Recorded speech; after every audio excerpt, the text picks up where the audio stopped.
yang dalam bahasa Indonesia berarti burung hantu. Dan julukan itu disematkan kepada Mesut Ozil, salah satu playmaker terbaik yang pernah dimiliki Jerman. Cuidado que no hay fuera de juego, encara Ozil, puede matar la eliminatoria, Ozil que amaga, dispara Ozil, gol.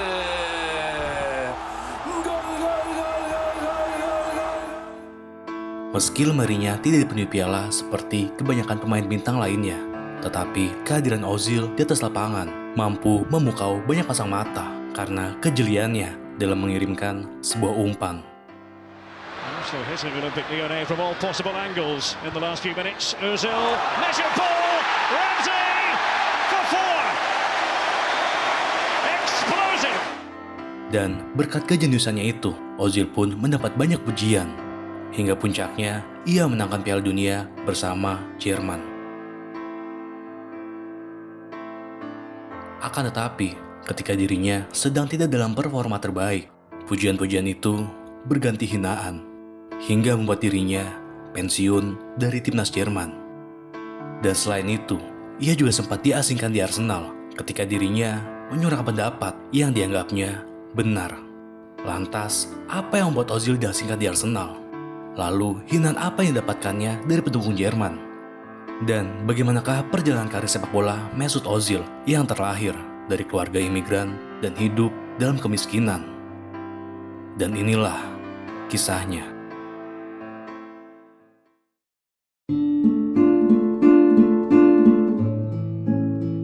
Mesut Ozil lahir dari keturunan imigran Turki yang mengadu nasib di Jerman. Ia lahir pada 15 Oktober 1988 di Gelsenkirchen, Jerman dari pasangan Mustafa Zil dan Gulizar Zil. Munculnya Ozil di dunia sepak bola adalah jawaban dari kerja kerasnya sendiri selama bertahun-tahun.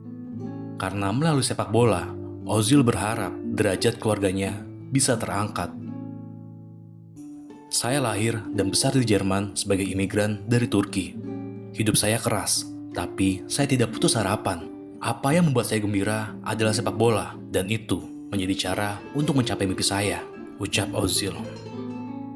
Dan perjalanan Ozil dengan sepak bola dimulai saat dirinya bermain di Monkey Cake, sebuah lapangan untuk bermain sepak bola yang terletak di lingkungan imigran. Dinamakannya Monkey Cake karena lapangan itu dikelilingi pagar yang memisahkan antara penduduk asli dan kaum imigran. Guru sekaligus pelatih pertama Ozil yang mengolah bola adalah kakaknya sendiri, Multu Zil, yang piawai bermain bola tapi tidak ditekuninya karena ia tidak yakin bahwa seseorang dengan status imigran di Jerman bisa berhasil di sepak bola. Akan tetapi, dari rasa pesimis sang kakak malah membuat Ozil makin bersungguh-sungguh dalam mengejar cita-citanya. Ozil terus mengembangkan bakat dan keterampilannya itu di Monkey Cake. Meski terkurung layaknya hewan, tapi Ozil tidak pernah mengurungkan niatnya untuk benar-benar menjadi seorang pesepak bola profesional. Di Monkey Cake, Ozil terus berlatih meski cuaca sedang tak bersahabat. Ia akan ada di sana setiap hari, entah itu panas, turun salju, ataupun sedang hujan, ucap Multu. Sama hal dengan pendapat sang kakak, salah satu guru Ozil di sekolah pun berpendapat bahwa Ozil sedikit autis dengan sepak bola. Tak hanya itu, sifat Ozil pun digambarkan sangat berbeda ketika ia di dalam lapangan dan di luar lapangan. Ketika di luar lapangan, dia sangat kecil, pendiam, dan tertutup. Tetapi ketika di lapangan sepak bola, semuanya berubah. Dia adalah orang yang ekstrovert, pemain yang paling besar. Dia membusungkan dadanya. Dia adalah superstar tim kami. Hingga akhirnya, usai bertahun-tahun bermain di Monkey Cake dan 5 tahun mengasah kemampuannya di klub Rot-Weiss Essen, dan juga usai terdaftar di Badan Sepak Bola Jerman, mimpi Ozil untuk mengangkat derajat keluarganya tiba.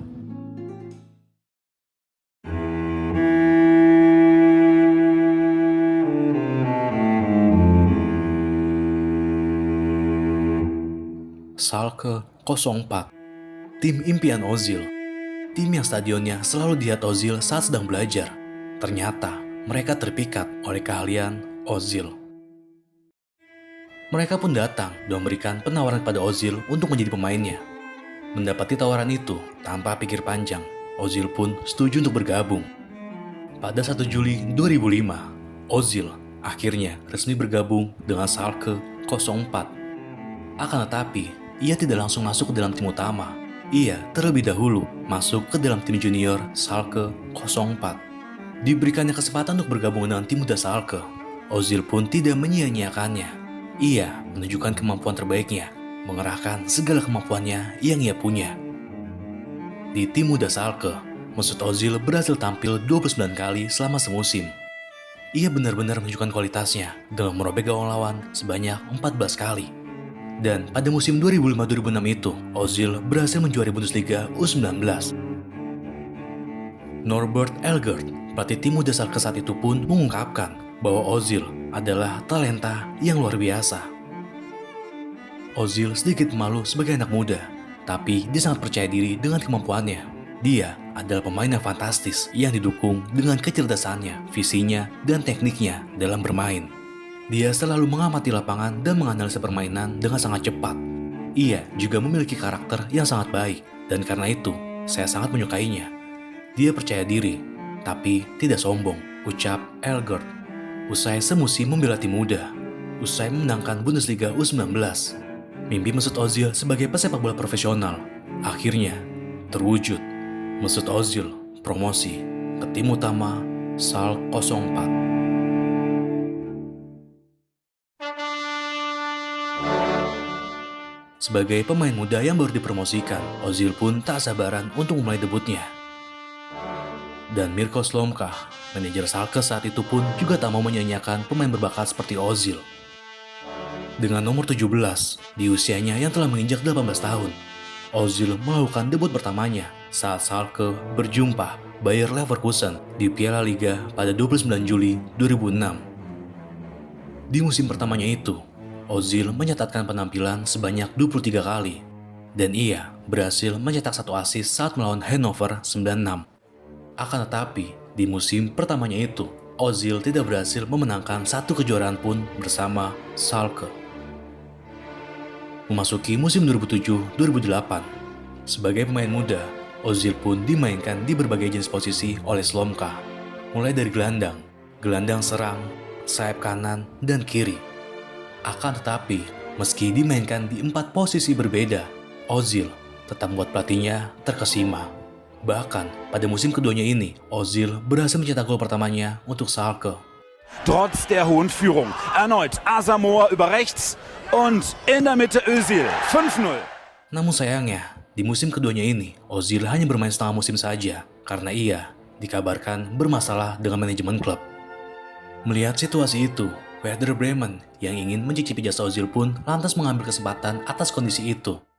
Pada 31 Januari 2008, di hari terakhir bursa transfer di musim dingin, Ozil resmi pindah ke Werder Bremen dengan biaya 89 miliar rupiah.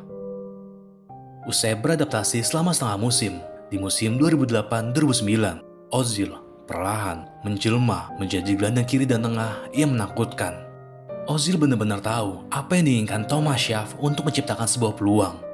Di musim 2008-2009, Ozil berhasil mencatatkan penampilan sebanyak 47 kali, dan ia berhasil mencetak 5 gol dan 23 assist.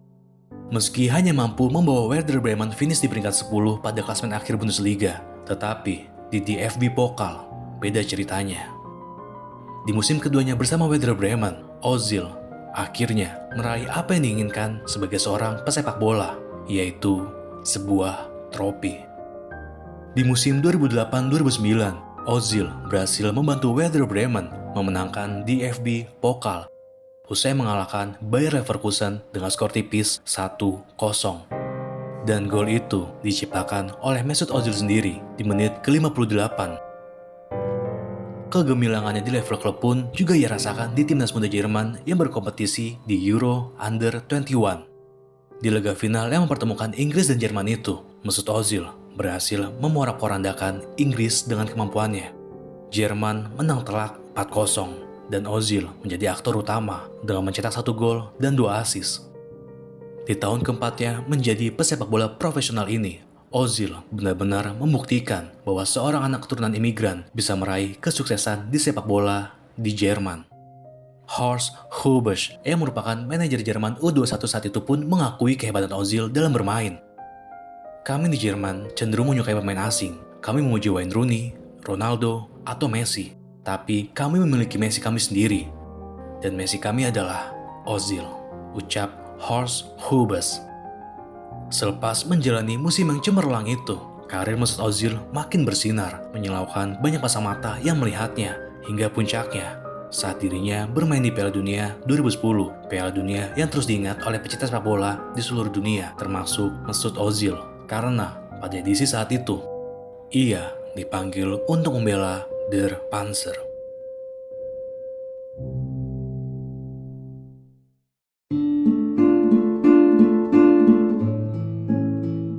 Pada Piala Dunia yang disaksikan banyak pasang mata itu, Ozil menunjukkan magisnya, menunjukkan keahliannya dalam memberikan umpan.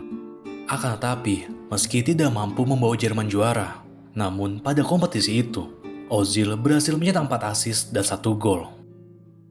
Usai bermain di Piala Dunia 2010, namanya pun makin terbang tinggi. Mesut Ozil menjadi incaran klub-klub besar. Setelah Piala Dunia 2010, Real Madrid, Barcelona, Arsenal, Bayern Munchen, dan MU menginginkan saya. Tapi favorit saya adalah Barcelona, karena saya tidak pernah melihat tim yang bermain seindah mereka. Kendati demikian, meski ia ingin gabung dengan Barcelona, nyatanya Real Madrid lah yang memenangkan perburuan Mesut Ozil. Karena Ozil menyangka bahwa Pep Guardiola tidak terlalu membutuhkan jasanya. Mourinho sangat meyakinkan, ramah dan bertekad kuat. Dia benar-benar berlawanan dengan pelatih Barcelona. Jadi saya memutuskan untuk gabung dengan Jose Mourinho dan Real Madrid, ucap Ozil. Pada 17 Agustus 2010, Ozil akhirnya resmi bergabung dengan Real Madrid. Ia pun melakoni debut resminya pada pekan pertama La Liga saat Madrid melawan Mallorca.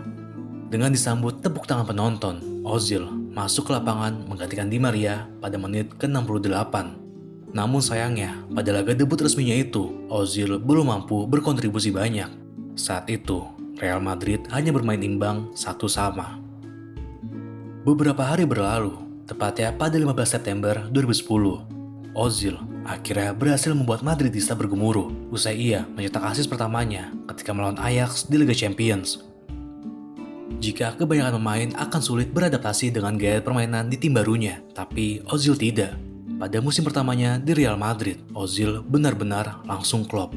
Permainannya mengalir begitu saja, tidak ada beban, meski pressure bermain di tim besar sangatlah tinggi. Pertandingan demi pertandingan pun dilaluinya, dan Ozil perlahan menjelma menjadi motor serangan mematikan Real Madrid. Di musim pertamanya berseragam El Real, Ozil berhasil mencetak 28 assist, dan dengan torehan sebanyak itu, Ozil dinobatkan sebagai raja assist dari setiap kompetisi Eropa pada musim 2010-2011. Fans, pemain, dan pelatih pun memujinya, mengeluh-eluhkan namanya bak dewa.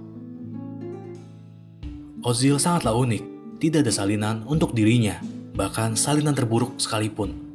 Dia adalah pemain nomor 10 terbaik di dunia. Setiap orang mencintai dia akan membuat sejarah di Real Madrid, ucap Mourinho. Di musim pertamanya itu, Ozil kembali berhasil meraih trofi. Ia berhasil membantu Real Madrid memenangkan Copa del Rey. Memasuki musim 2011-2012, Ozil diberikan nomor yang memiliki arti paling berat di dunia sepak bola. Ozil mengenakan nomor 10, nomor yang sesuai dengan posisinya, playmaker, yang merupakan otak serangan dari sebuah tim. Dengan mengenakan nomor 10 di musim keduanya, Ozil untuk sekali lagi tidak merasa terbebani. Bahkan, performanya pun sama seperti musim sebelumnya, karena assist Ozil tidak tersumbat. Ozil makin menjadi-jadi dalam mengirimkan sebuah umpan. Keakurasiannya, timingnya, semua mendekati kata sempurna. Di musim keduanya ini, Ozil total mencetak 28 assist. Dan Ozil masih menjadi raja assist. Bahkan di La Liga, ia menjadi pencetak assist terbanyak dengan 17 assist. Dan dengan 17 assistnya itu, Ozil untuk sekali lagi berhasil membantu Real Madrid memenangkan sebuah trofi. Pada musim 2011-2012, Real Madrid berhasil menjuarai La Liga untuk ke-32 kalinya. Berhasil memenangkan 1 juara di tiap musimnya, Ozil pun mengambil sebuah keputusan bahwa ia ingin mengakhiri karir sepak bolanya di Madrid. Dan hal itu ia ucapkan saat wawancara dengan majalah Jerman Kicker. Saya ingin mengakhiri karir saya di Real Madrid. Aku tahu itu akan sulit karena banyak pemain berbakat yang akan datang di tiap tahunnya. Tetapi aku mampu dan yakin akan tinggal di Real Madrid bertahun-tahun, ucap Ozil. Meski telah menyatakan bahwa ia akan mengakhiri karirnya di Real Madrid, tetapi pada musim berikutnya, setelah Madrid mendatangkan Luka Modric dari Tottenham, keyakinan Ozil untuk bertahan di Madrid pun perlahan luntur. Dan semua itu terjawab di batas akhir bursa transfer di Inggris musim 2012-2013. Pada 2 September 2013, usai 3 musim membela Madrid, usai merengkuh 3 trofi, usai mencetak 80 assist dari 159 pertandingan, El Buho, sang raja asis, berpisah dengan Real Madrid dan bergabung dengan klub asal London, Arsenal, dengan biaya yang sangat fantastis untuk pemain berkebangsaan Jerman. Ozil dibeli Arsenal kurang lebih sekitar 50 juta euro dan itu menjadikannya sebagai pemain termahal Jerman. Usut punya usut, salah satu faktor kepindahan Ozil ke Arsenal ternyata dikaitkan dengan Real Madrid yang sukses memenangkan perburuan Gareth Bale dari Tottenham dengan nilai 100 juta euro. Akan tetapi, Florentino Perez menyangkalnya. Ia mengatakan bahwa sang raja asis sudah tidak betah dan tidak kuat menghadapi tekanan di Real Madrid. Namun, di sisi lain, Ozil pun akhirnya buka suara atas kepindahannya itu, bahwa alasan ia gabung ke Arsenal dikarenakan ia tidak lagi mendapatkan kepercayaan dari pelatih dan bos. Saya adalah pemain yang membutuhkan kepercayaan dan itulah sebabnya saya bergabung dengan Arsenal, ucap Ozil.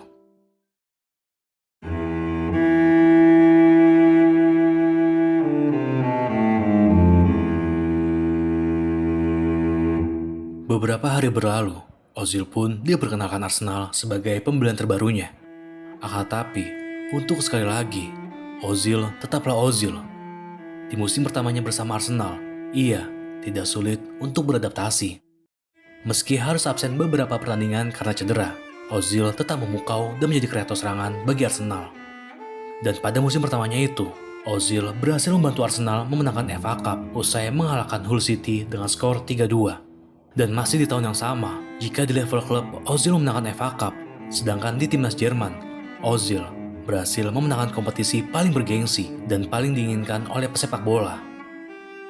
Di tahun 2014, Mesut Ozil berhasil membantu Jerman memenangkan Piala Dunia. Dan dengan keberhasilannya itu, jutaan rakyat Jerman pun makin mengeluhkan namanya.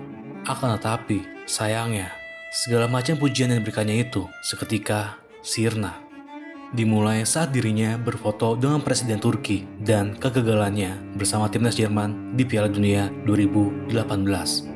Selain itu, di level klub, Ozil merasakan hal yang sangat tidak mengenakan sebagai pesepak bola. Ozil diasingkan, diparkirkan, dan dihilangkan usai menyuarakan apa yang menurutnya benar.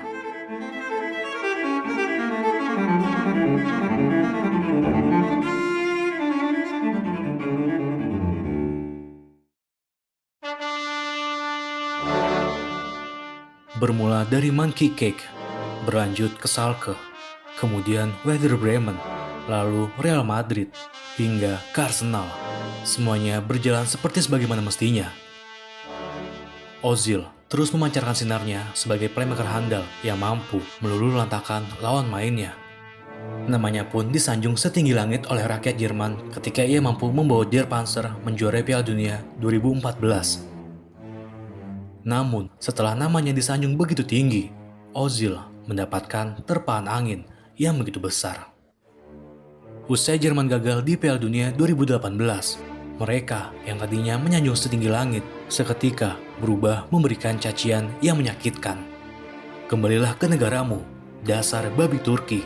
Begitulah bunyi hinaan yang didapat Ozil ketika Jerman baru saja kalah dari Korea Selatan 2-0. Mendengar cacian itu, Ozil yang sedang memasuki lorong ganti seketika berbalik dan segera melepaskan jersinya.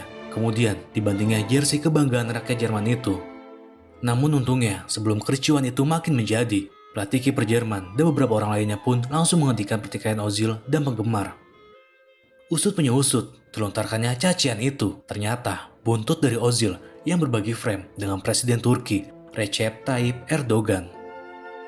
Ternyata dari foto yang tidak sengaja diambil saat keduanya saling bertemu itu malah menuai polemik di masyarakat Jerman.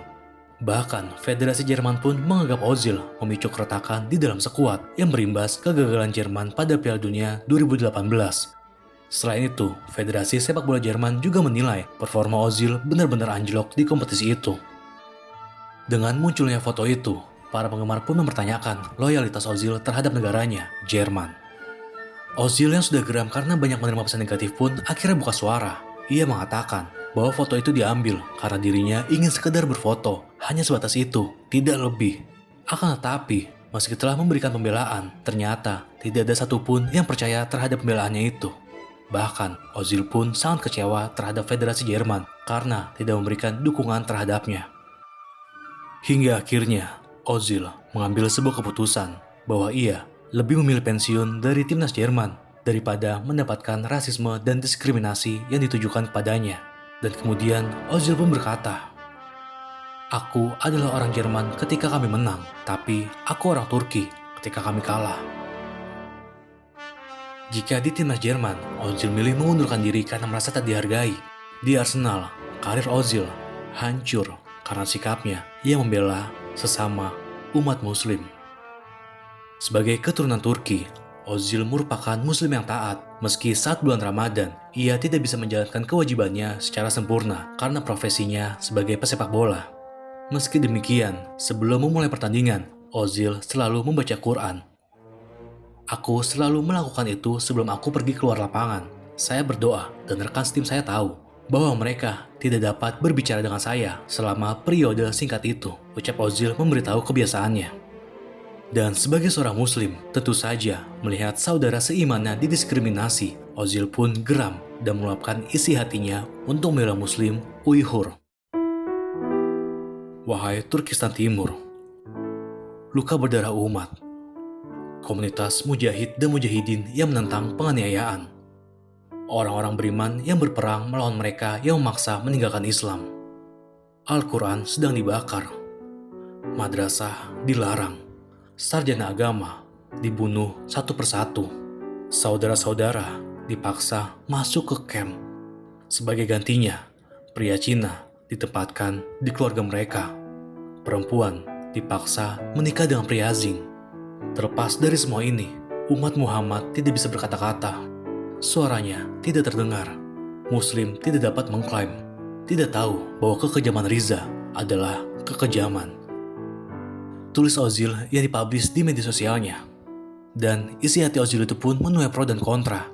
Muslim Uighur merasa senang atas dukungannya. Tetapi tidak dengan pemerintahan Cina. Media pemerintah Cina pun kemudian merespon dan memperingatkan bahwa kritik yang diutarakan Ozil bisa berdampak serius untuk Arsenal. Mendapat respon dari media pemerintahan dan asosiasi sepak bola Cina yang terluka akibat pernyataan Ozil, Arsenal pun terlihat seperti lepas tangan.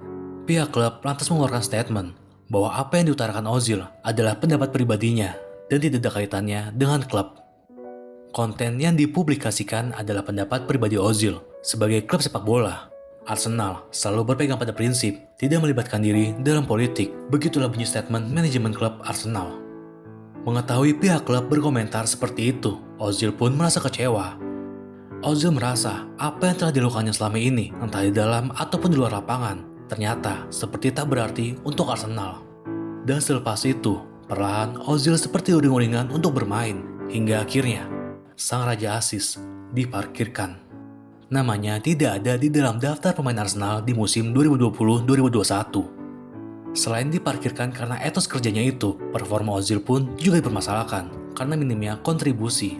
Akan tetapi, jika ditarik ke belakang, gesitnya Ozil di lini tengah dan suksesnya Ozil memanjakan para striker dikarenakan ia mendapatkan sebuah kepercayaan dari klub dan pelatih.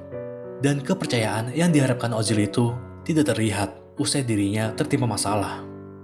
Hingga akhirnya, pada Januari 2021, Mesut Ozil dan Arsenal sepakat untuk menyudahi kontrak kerjasama mereka berdua. Bersama Arsenal, Ozil berhasil mencetak 44 gol serta 78 assist dari 254 pertandingan. Dan selama 8 tahun karirnya itu, Ozil berhasil memenangkan 3 piala FA Cup, yaitu pada 2014, 2015, dan 2017. Dan kini, Ozil tengah berseragam Istanbul Başakşehir FK setelah sebelumnya berseragam Fenerbahce. Itulah sepenggal perjalanan dari Mesut Ozil, yang sempat bersinar namun perlahan redup karena membela saudara seimannya. Jika kalian suka dengan kisah kali ini, jangan lupa beri dukungan kalian dengan cara like, share, dan subscribe channel nomor 21. Dan kalau kalian ingin mengetahui kisah dari pesepak bola lainnya, silakan tulis saran kalian di kolom komentar. Terima kasih.